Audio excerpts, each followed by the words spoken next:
The sound of splintering wood echoed through the quiet apartment just as I caught my neighbor before she hit the floor. Her bed frame had collapsed beneath her in the middle of the night, but the fear in her eyes wasn't because of the broken furniture. It was the loneliness that rushed into the room the moment she realized there was no one else she could call. The next morning she knocked on my door holding a small bag of screws and a shy smile. After I spent an hour repairing the frame, she looked at me with a mixture of gratitude and uncertainty before quietly saying, "Come lie down with me and see if it holds." In that unexpected moment, I realized this wasn't a story about a bed frame. It was a story about broken lives learning how to stand again. Before we continue, if you believe that kindness can change someone's life, please take a moment to like this video, leave a comment, share it with someone who believes in second chances, and subscribe to Kindness Corner. Every small act of support helps us continue sharing stories that remind the world compassion still exists.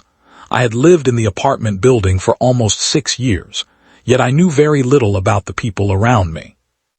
Everyone rushed through the hallways with their heads down, carrying groceries, children, or the weight of another exhausting day. We nodded politely but rarely spoke. My neighbor Emily had moved in across the hall about 8 months earlier. She always looked tired, but she never complained. She watered the small flowers outside her window every morning, smiled politely whenever our paths crossed, and disappeared back inside before anyone could start a conversation. One evening I noticed her struggling to carry heavy boxes up the stairs. Without thinking, I offered to help. She thanked me with genuine relief, and during those few minutes I learned she had recently started over after a difficult divorce. She had left almost everything behind except a few personal belongings and the determination to rebuild her life. From that day forward, we occasionally exchanged greetings or helped each other with small, everyday tasks. Nothing unusual, just the kind of neighborly kindness that often disappears in busy cities. Late one stormy night, I heard a loud crash followed by silence. Concerned, I knocked on her door. She opened it looking embarrassed rather than frightened. Her wooden bed frame had completely collapsed beneath her. The center support had snapped, sending the mattress crashing to the floor. We both laughed awkwardly once we realized she wasn't hurt. I helped move the mattress aside, promised I would bring my tools the following afternoon, and returned home thinking nothing more of it. The next day I carefully examined the broken frame. Years of wear had weakened the wood, and several bolts had loosened long before the final break. I replaced damaged supports, reinforced the joints with stronger brackets, and made sure every screw was tightened securely. While I worked, Emily quietly cleaned the room. The apartment felt strangely empty.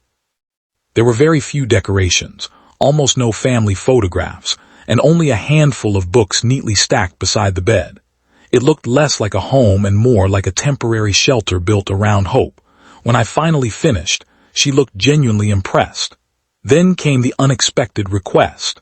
She smiled nervously and asked me to lie down on the bed with her for just a moment to make sure it was strong enough.